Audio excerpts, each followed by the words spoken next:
जय माँ इंद्राक्षी। इंद्राक्षी धाम में दर्शकों आप सभी का हम हार्दिक स्वागत करते हैं।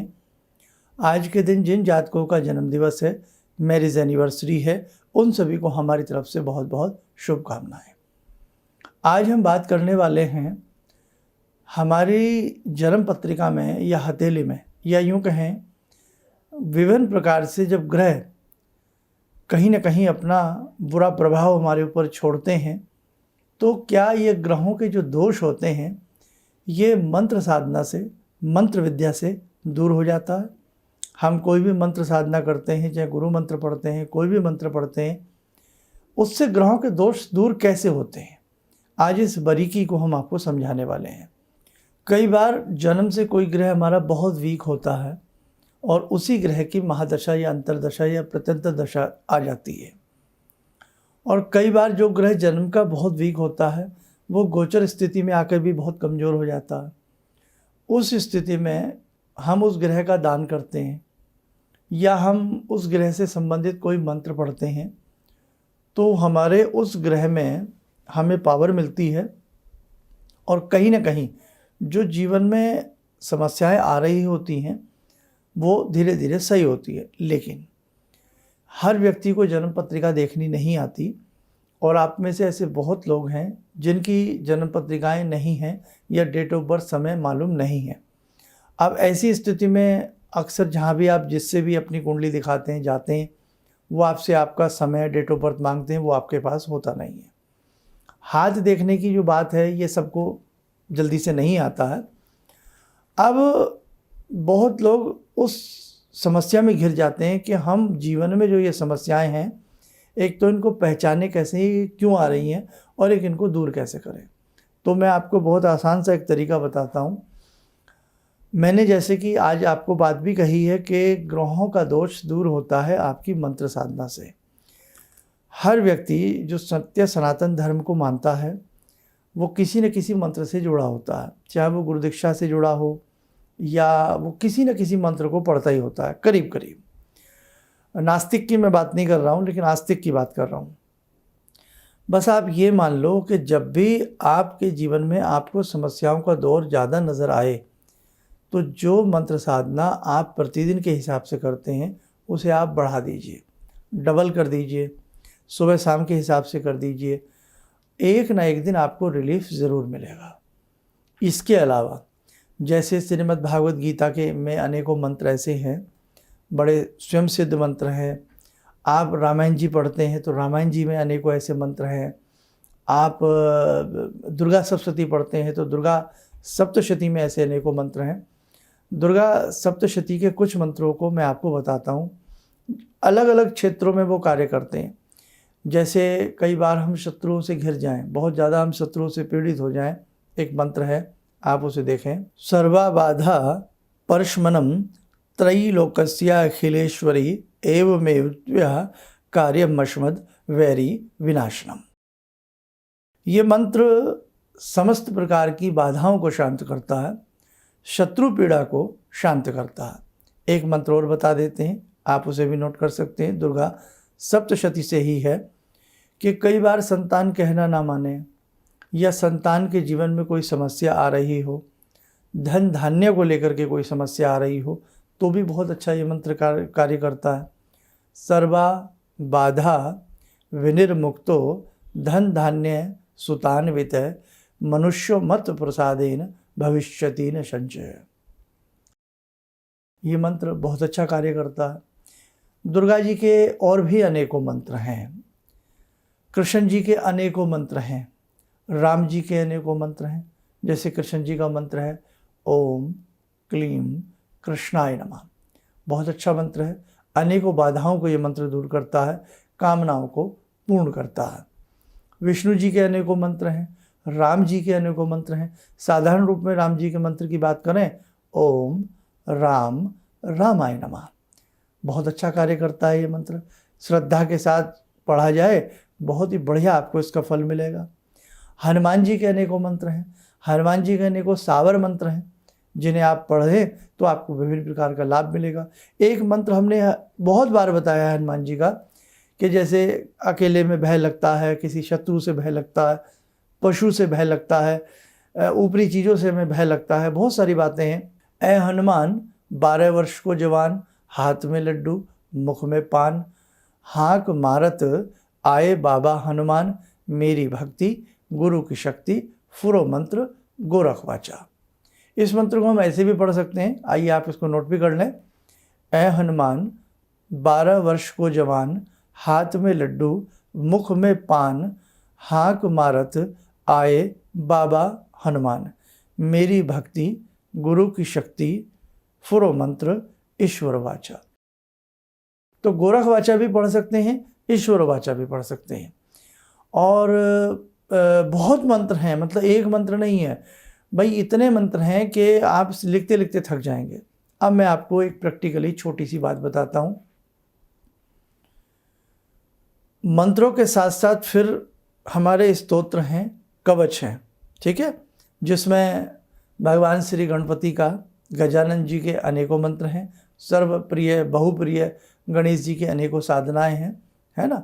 हरिद्रा गणपति साधना है, उच्छिष्ट गणपति साधना है, और सौम्य गणपति साधनाएं हैं, तीक्ष्ण गणपति साधनाएं हैं, श्वेतार्की की साधनाएं हैं, और नीम के गणपति बना करके नाना भांति की उनकी साधनाएं की जाती हैं।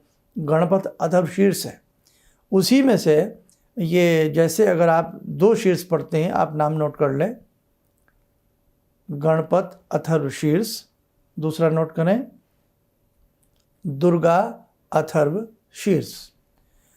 सुबह शाम के हिसाब से सुबह गणेश अथर्व शीर्ष पढ़ लें, शाम को दुर्गा भगवती का अथर्व शीर्ष पढ़ लें।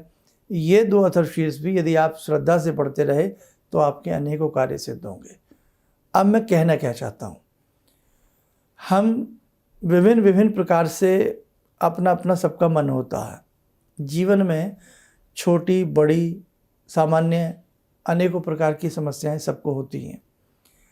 कोई कृष्ण जी के प्रति मोह रखता है, कोई राम जी से जुड़ा हुआ है, कोई भगवान शंभु की साधना करना उसको अच्छा लगता है, किसी को भगवती की साधना करना अच्छा लगता है, किसी को लक्ष्मी की साधना, किसी को गणपति की साधना। हमारे ऋषियों ने सभी देवी देवताओं के अनेकों मंत्र कवच आदि बताए हैं। आप जिनकी भी साधना में आपका मन लगता है, आप उनका ही कवच, उनका ही स्तोत्र और उनका ही मंत्र पढ़ें। जैसे दुर्गा जी की हमने बात कही, अब आप दुर्गा जी में, दुर्गा जी का मंत्र है, मैंने जैसे बताया इससे पहले सर्वा बाधा वाला 2 मंत्र बताए, उसमें से एक मंत्र आप पढ़ने लग जाइए, धन धान्य भी आएगा और कामनाएं भी पूर्ण होंगी, और जो बाधाएं आ रही हैं वो भी आपकी दूर हो जाएंगी।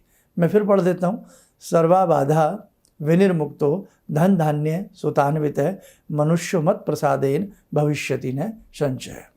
अब हनुमान जी से जैसे दुर्गा जी का आपने ये मंत्र पढ़ लिया, इसी मंत्र के साथ साथ आपने देवी अथर्वशीष पढ़ लिया। गणेश जी का ओम गंगणपते ने में पढ़ लिया, या अनेकों और भी मंत्र हैं वो पढ़ लिए, उसी के साथ आपने गणेश अथर्वशीष पढ़ लिया।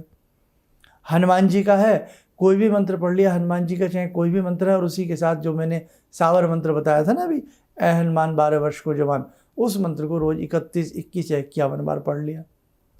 आपकी बहुत कामनाएं पूर्ण होंगी, आप ये मान के चलो। तो आज मेरा आपसे कहने का अर्थ यही है कि यदि आप अपने ग्रहों से कहीं ना कहीं आपको लगता है मेरे ग्रह अनबैलेंस है, मेरे जीवन में बहुत प्रकार की समस्याएं आ रही हैं, मैं इन्हें दूर कैसे करूं, और मेरे पास ऐसा कोई व्यक्ति भी नहीं है या ऐसे कोई एस्ट्रोलॉजर नहीं है जिनसे मैं मिल सकूं। भाई बहुत हमारा ये कार्यक्रम विदेशों में भी देखते हैं, इंडिया में, इंडिया के दूर दूर के क्षेत्रों में भी हमारा ये कार्यक्रम भारत के क्षेत्रों में देखा जाता।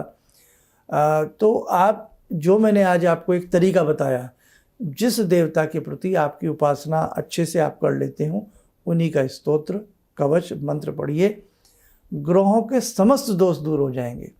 अब एक सवाल बनता है लास्ट में, बस 2 मिनट आपके और लूँगा, कि मेरे खराब तो सूर्य हैं और मैं दुर्गा जी का मंत्र पढ़ रहा हूँ, मेरे कमज़ोर तो चंद्रमा है, मैं राम जी का मंत्र पढ़ रहा हूँ, मेरे कमज़ोर तो ये हैं और मैं ये कर रहा हूँ। ये हमारी आपकी गलतफहमी हो सकती है। भगवान सर्वज्ञ हैं, भगवान सब कुछ देने वाले हैं।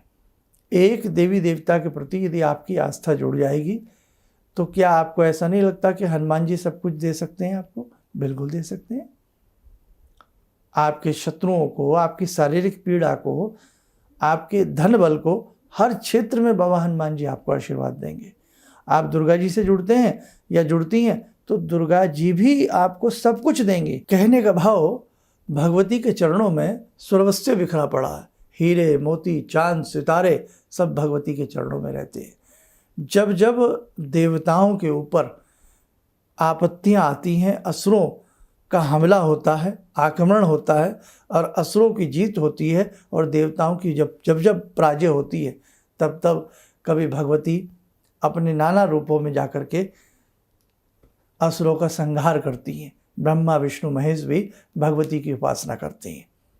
तो आज मेरे साधकों, सिर्फ आपसे मुझे यही कहना है कि आपकी जन्म पत्रिका में कितने भी कुटिल ग्रह क्यों ना हो, कितने भी विपरीत ग्रह क्यों ना हो, आपको डरने की आवश्यकता नहीं है। बस आप अपनी मंत्र साधना को बढ़ा देना।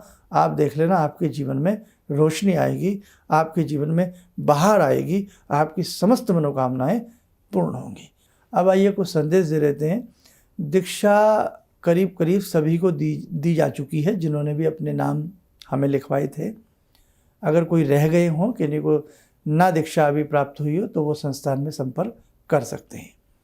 दूसरी बात, जिन जिन साधकों की वैदिक जन्म पत्रिका संस्थान में बनने के लिए आई हुई थी, काफ़ी को भेजी जा चुकी हैं और जिनकी रह गई हैं शीघ्र से शीघ्र भेजने का हम लोग प्रयास कर रहे हैं। एक संदेश और दे देते हैं हम आपको कि जो भी हमसे संस्थान से जुड़ते हैं या कॉल अपॉइंटमेंट लेते हैं अपनी किसी भी समस्या के लिए, तो जो हम उसमें आपको मंत्र साधना देते हैं, जैसे मैंने आज मंत्र की बात कही, तो जो भी हम उसमें आपको मंत्र साधना देते हैं, कृपया आप उसे श्रद्धा से किया करें।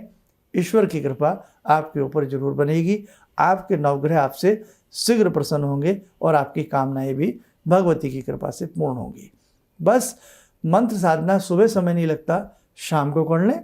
और यदि आपको लगता है हमने कोई मंत्र आपको 3 माला कहा है या 15 मिनट कहा है, आपसे उतना नहीं कहा पढ़ा जाता, जपा जाता, तो कम से कम 5 मिनट किसी मंत्र की साधना तो कम से कम करनी ही चाहिए।